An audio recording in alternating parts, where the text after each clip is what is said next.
Aaron and Simon with Assets and Arbitrage. Yes, we are back.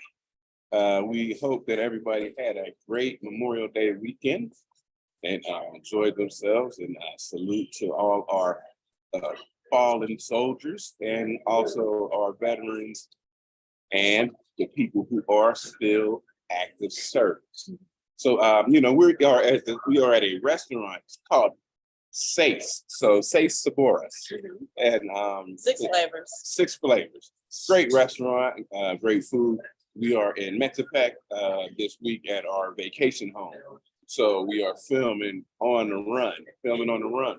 But today we want to just give you a show about updates of things that we've been seeing and watching. So I let the beautiful Aaron go in on that.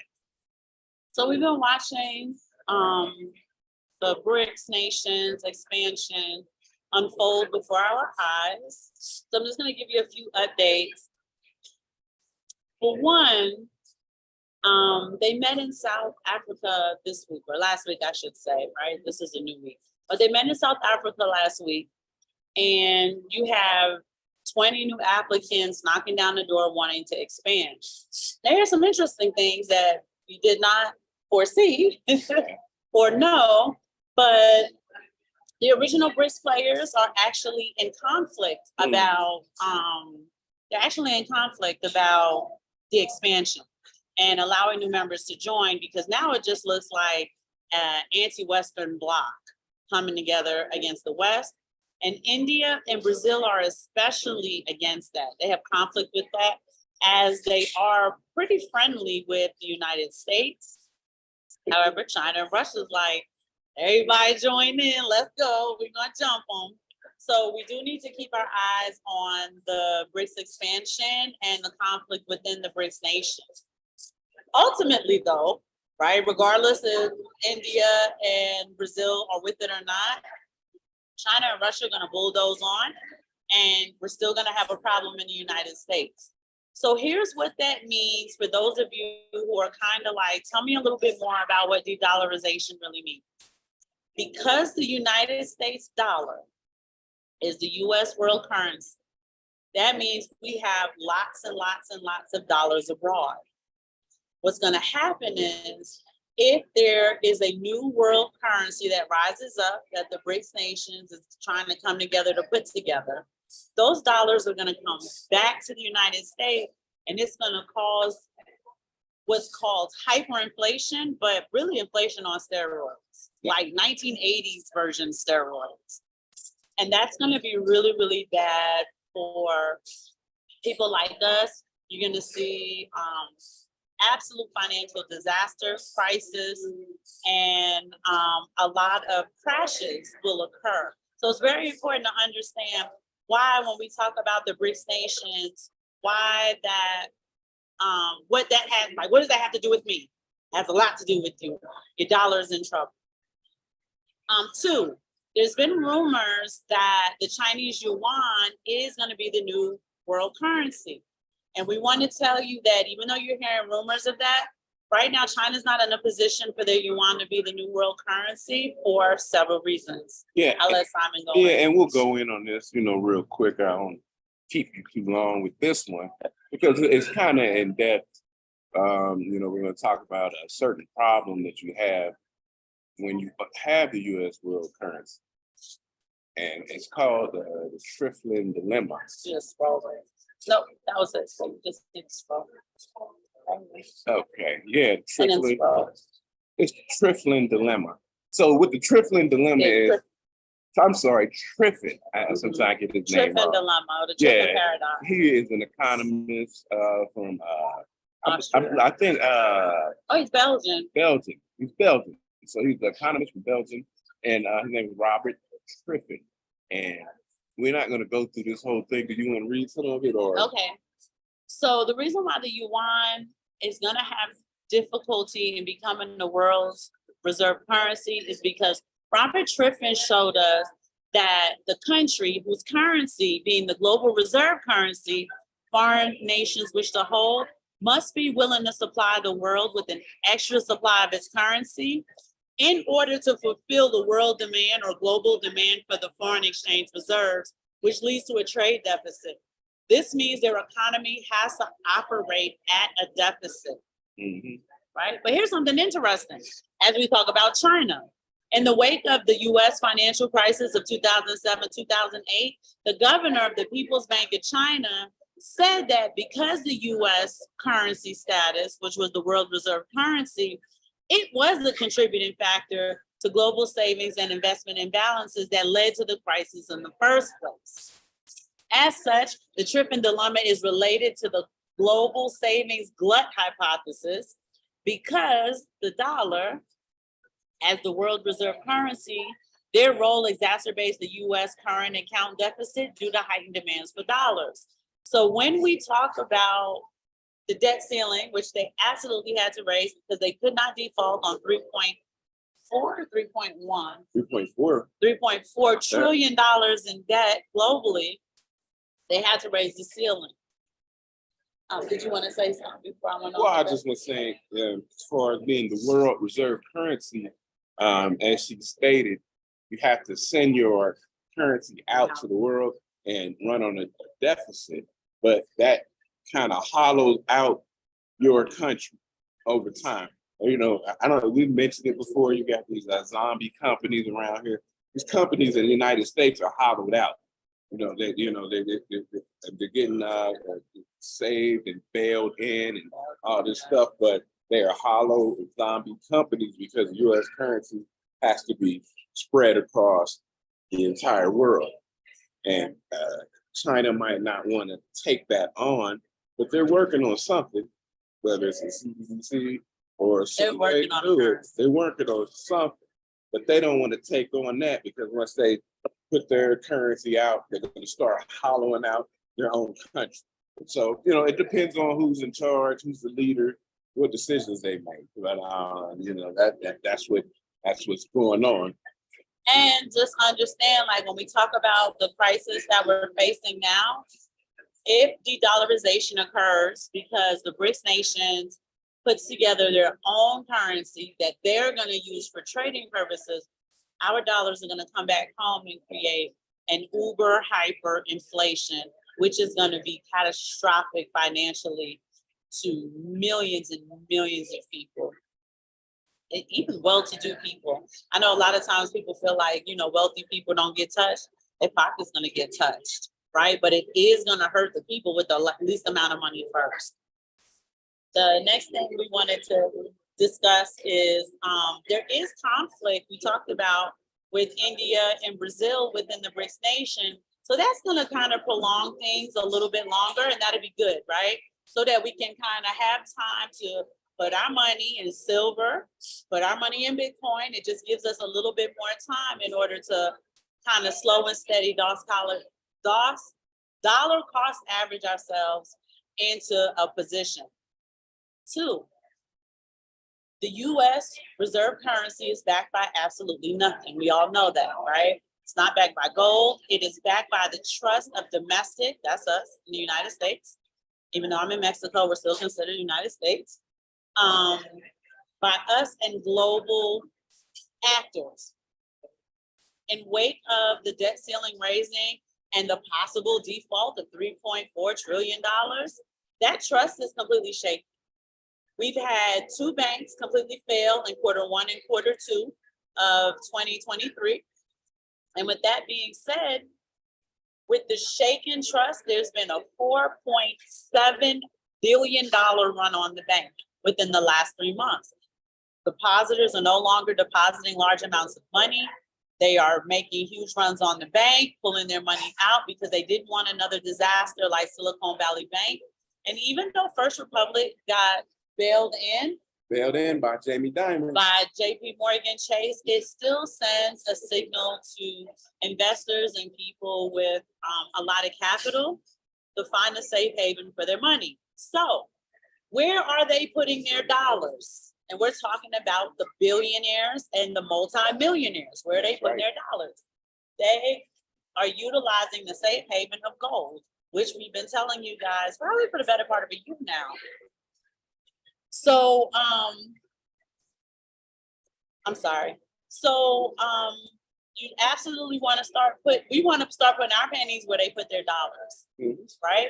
So you keep that in mind. We talk about companies like Atmax, Miles Franklin. Start finding safe havens for your money. Don't leave it in your checking account.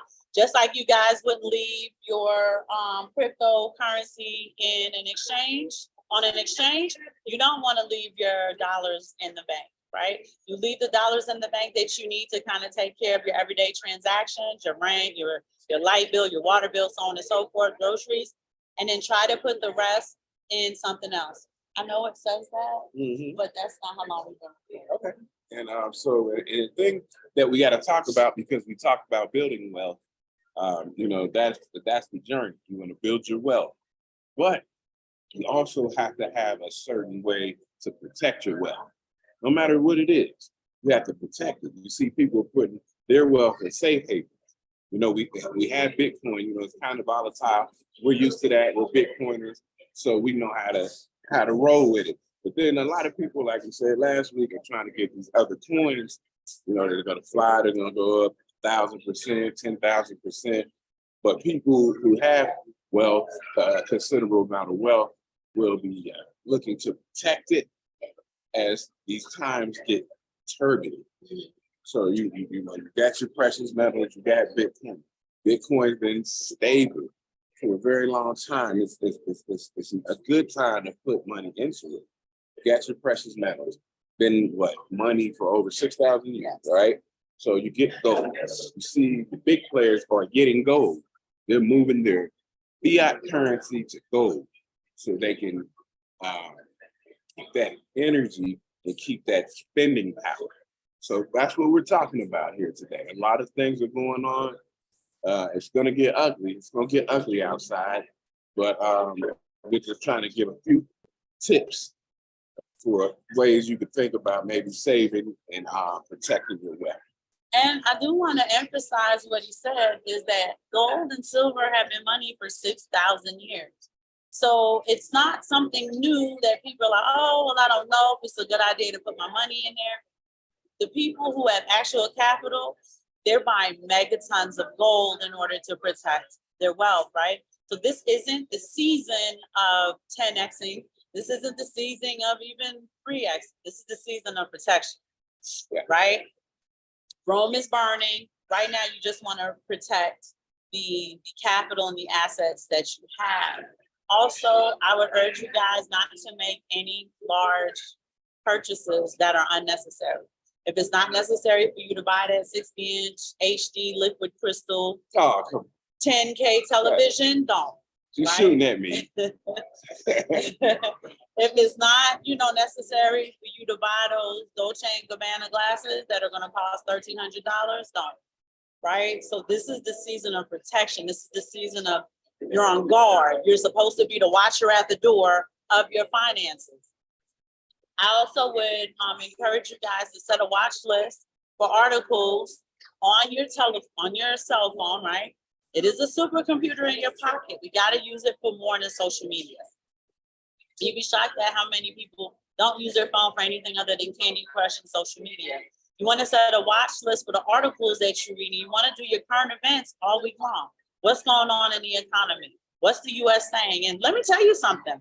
I'm giving you guys all these updates about the BRICS nations, the expansion bloc, the conflict in between, and what's going on. And the U.S. is oddly silent about this oncoming Voltron forming, Transformer forming, Power Ranger forming bloc that is coming against them and their power in the dollar. I cannot find one news article that even acknowledges it, much less addresses it. The one thing I did found interesting, and I am going to have to vet it a little bit, I read a CNN Business article that discusses that China had a really bad quarter two. They didn't have the growth that they had forecasted in spite of all of the BRICS expansion moves, all of the moves they're making in the colonization of the West Indies and in countries in Africa. And they're actually kind of desperate to get this going in order to get their economy the growth that they're looking for. So I'm gonna keep my eye on that, but I thought that was interesting. Like, wow, I thought you guys would have had a whole bunch of growth in Q2. You didn't do any better than we did in the United States for Q2. So I thought that was interesting, but again, that was CNN business. So I have to kind of look and be like, are the numbers skewed? Did you put the numbers in a way to make it look like that? I do want to kind of vet that. I haven't had a chance to. We've been really, really busy. So I haven't had a chance to kind of see it from a different outlet that doesn't have a dog in the fight either which way, a more objective outlet who's just kind of reporting news. So I thought that was interesting. But you have to ensure that your personal economy in your household looks better than the overall economy in the United States, right? And it's your responsibility. You are the king of your domain. Doesn't matter what's going on, who the president is, who the speaker of the house is, who the vice president is, and if it's a woman, if it's a black woman, if it's a black dude, you have to make sure that your economy works in order to maintain the best thing for you and your family, regardless of what's going on. So doing your current events, understanding what's happening globally affects you. We talked to a lot of people who said, well, what does that have to do with me? And they still don't understand that in 2023, a global economy is a local economy. Whatever happens globally, that's gonna fly right back home to you in a heartbeat. So it's very important that you guys set your watch list on your phones, get the algorithm going so that you're automatically getting these articles because you're interacting with them, you're reading them, you're listening to them on what's going on with not only the BRICS expansion, but just all over the world. The last thing I'm gonna update them with is that the prime ministers and the presidents in multiple countries in Africa are meeting together and being influenced to usurp the dollar and to join the BRICS expansion. They no longer have any confidence in the US dollar.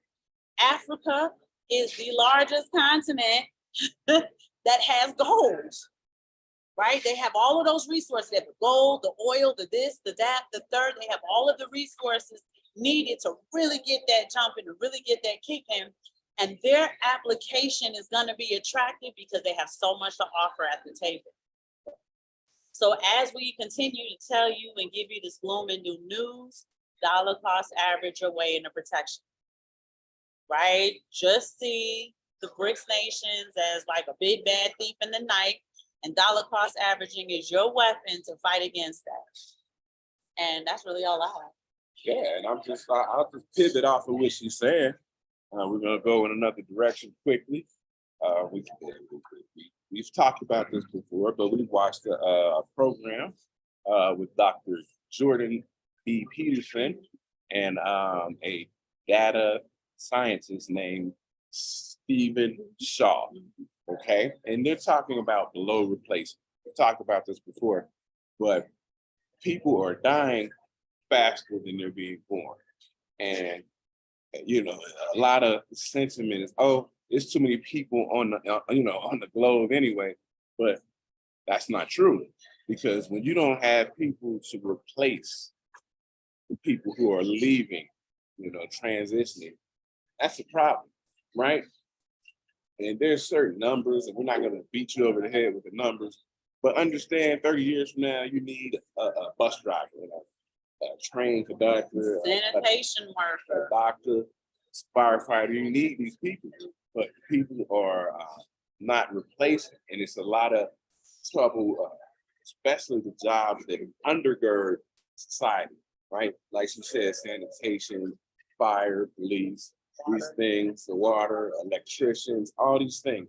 You need these people to replace this, because once people get older and there's nobody to come do the work that they need done, then there's problems. But the problem is, and it's the Western nations, so we're gonna talk about Europe, right? Europe, what's it saying? Europe, Germany, Hungary, Japan, the UK, United States, Canada. These places are below replacement, which means you can't replace the population. Now they're gonna try to do stuff with AI where they cut down the jobs so they don't need as many workers and all this stuff. Still need those jobs, those critical jobs, right? People who are on the electrical grid, stuff like that. People aren't applying for these jobs anymore. They don't want these jobs. I read stories about a fire department that they're down 300 firefighters. And the thing is, nobody's applying because people, it's a different generation. Maybe people don't want to be a firefighter. Maybe they make money at home, right? And that's easier to stay at home. So this below replacement is going to be a problem.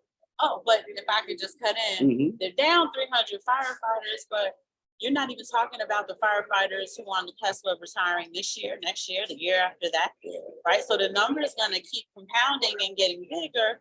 And when you have a medical emergency, there's no paramedic to come to your door, right? Instead of the paramedic coming to your door in 10 minutes or less, like Americans are used to, that's going to take an hour, 2 hours, because the only firefighters we have are across town doing something else with another patient. Yeah. The Western world, and I'm not gonna knock it too bad, but everybody just does what they feel like doing, right? I get to do what I think is best for me. And when you start going into these other countries, especially the countries that are joining BRICS, one, they are not below replacement. They are above replacement. They'll be just fine. That's one. Two, because the countries have the poverty that they have, people are working the jobs in order to gird society. You're gonna have trash people. You're gonna have the people who work for the water company, people who work for sanitation, the people who work as firefighters, paramedics, nurses, doctors. In the United States, you can be whatever you want. You can do whatever you want because we have so much wealth, and not just the United States, but the UK and Japan and all these other places. You have so much wealth, you can pick and choose to be whatever it is you choose to be, and people have to respect that. In these other countries, they don't have that. They don't have the subway choices. When I say subway, I'm talking about the restaurant. They don't have the subway choices that Western countries have enjoyed for the last, I don't know how long. And you're gonna start to see society crumble, especially in the US and in the UK, right? It's already crumbling. You're not having enough children to replace the people who do the things you're used to them doing, right? And I've mentioned this before, but I'll mention it again. When you see, if you go on YouTube, you see these people who want to get off the grid, and they form small communities. People are assigned jobs. You don't just get to pick. If you're big and strong, you got to go chop wood. If you know how to cook, then you got to cook. So on and so forth. That's the community building. Jobs are assigned. There's an interesting documentary or series, if you guys have been familiar with Killer Mike, the rapper, but they had a very interesting episode where they started a community and everybody was assigned jobs. And somebody was going to be the head leader who dictated what went on, and then the other people just had to do their job. And like she said, in the United States, just pick your job. It's not like you go out and say, oh, we need more, this electrician, so I better go be an electrician. So I don't want to be an electrician, I want to be this. And so, but as it starts to crumble, see that jobs are gonna. And there's not enough children coming up who want to do those jobs that are not as, what's the word I'm looking for? I call it glamorous. Glamorous, or, that like, oh, this is gonna get me the girls, right? It's just, even with all of the people enrolled in school, graduating from college, a lot of the people graduating from colleges are graduating with humanities degrees. They're not degrees that are really like, hey, you can do engineering, you can do architecture, you can do this. You can get these homes developed so that they're affordable for people or what have you. There's a rise in the tiny homes. People are foregoing their mortgages and expensive apartments to get tiny homes from Home Depot and Lowe's. No, this is for real. I'm gonna get one. They have this tiny home. It is a 2-bedroom. It's nice. I looked at it. I said, wow, we got a whole bunch of kids who can't do that. But it is $46,000 US at Home Depot. You guys can look it up. Of course, it costs more than that because you got to get utilities, mapped into it and stuff like that. Yeah, but you got to find a plot of land that you can have it on.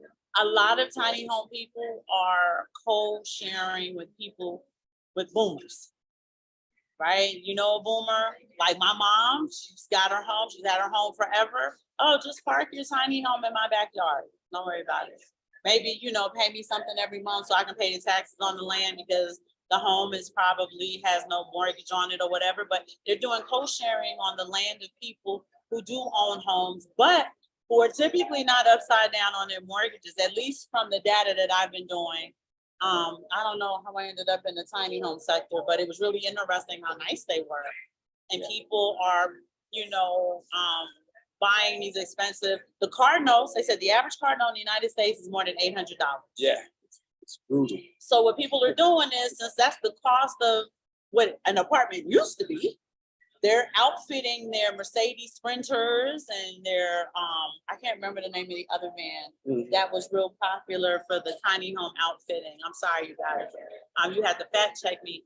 But if their car note is gonna be damn near 1-2 bedroom apartment anyway, they've been doing that. And those are more your millennials who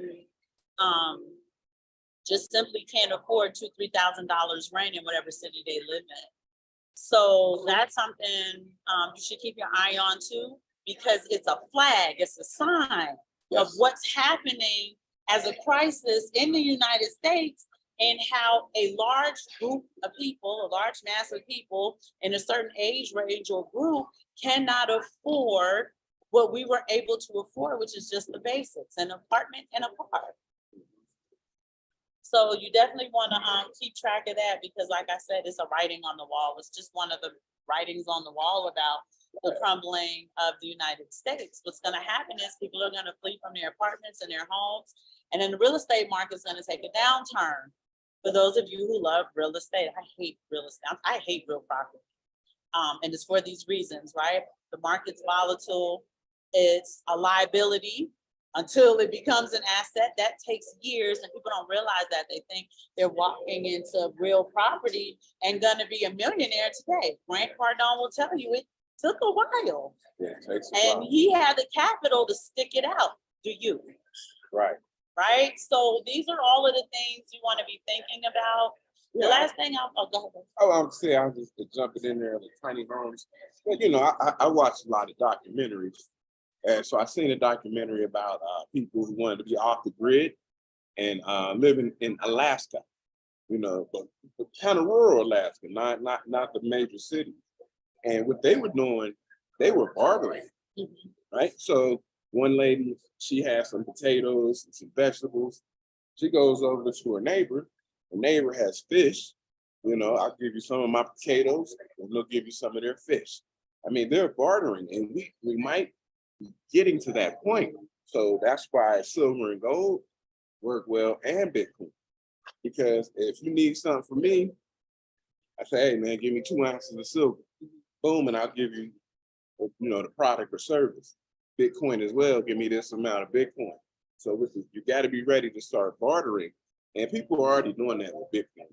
They're already bartering. But yeah, it could get that way, especially if you decide to try to get off the grid, because a lot of people talk about getting off the grid. When you get off the grid, you got to be ready with different strategies. You know, we're out here, we're off the grid. So, you know, we don't have to barter, but we have to have different strategies on how we get our products and services. And so people might have to be ready for that. Now you talked about bartering, so I want to read to you this article. It's called Rare Bitcoin Satoshi Hunting. And it turns out that old rare fragments of Satoshi, well, fragments of Bitcoin, which are Satoshis, can be more valuable than full Bitcoins. This article was written by the Cointelegraph on May 31st. It says collectors known as Satoshi hunters are collecting Satoshis from rare Bitcoin. Those fragments may eventually be worth more than regular Bitcoin. Since January, there have been over 10 million inscriptions on the largest blockchain in the world. This number continues to grow exponentially. But to provide some context, the Ordinals protocol allows for the ordered identification of Satoshis, the smallest subdivision of Bitcoin, enabling each of them to have an individual identity. From that, people can inscribe Satoshis with arbitrary content, creating Bitcoin native digital artifacts commonly known as NFTs. Among the various narratives resulting from this technique, the existence of an extremely underground group of individuals who identify, track, and trade high-value historical Satoshis has come to light. They're known as Satoshi hunters. So that's something you guys might want to look at. Their main activity involves transacting millions of Bitcoins in search of Satoshis that were present in the historical moments of the crypto world. The practice known as Satoshi hunting can be compared to a continuously withdrawing money from a bank in search of rare coins. When you withdraw $10,000 and keep $1 of rare coins, deposit the remaining $9,999 and repeat the process of withdrawing in a continuous cycle, the group that holds the largest amount of rare Satoshis in this rare Satoshi society, which has already traded more than 1 billion with a B in Bitcoin volume in pursuit of these historical sats. They're becoming well known for providing the rare Satoshis for the majority of ordinal experience, and even sold a single Satoshi for 0.5 Bitcoin. It's something, I'm not gonna continue reading the article to you, but Yeah. some of you may be like, I'm gonna be a Satoshi hunter and that's how I'm gonna get my wealth. You know, whatever floats your boat, we just wanted to give you updates on what's going on in the world, but we're talking to you about real things, and this is survival time, right? Again, we're not talking about, what did you call it? 10x bag? Oh, 10 baggers. 10 baggers. 100 baggers. We're not yeah. talking about, 10xing, 50xing. This is not the time to try to do exponential, because if you're willing to risk that, you're likely gonna lose it. Right? So this isn't a time to be risky and impetuous. This is the time to be clear-headed and strategic and work on protecting the wealth that you have. While slowly but surely, collecting your acorns, right? Because it's gonna be a very cold winter. Winter's here, right? Winter's not coming, winter's here. So you're seeing the snow falling while there's not 50 inches of snow on the ground yet, there's a dusting. So you want to hurry up and do whatever you need to do day by day, week by week, month by month, year by year, until Rome actually completely burns. Other than that, we don't have anything else for you guys this week. No, I'll just let you know on some upcoming shows. We're still gonna get our good brother Zoe Williams back on here to chop up some game. We're also gonna get CEO Andy Shackman back on the show. We're gonna do a very technical show. They can be boring, fortunately, but on scale and variance. So, you guys will check that out, scale and variance, and how you can overlay with the action and traction of Bitcoin.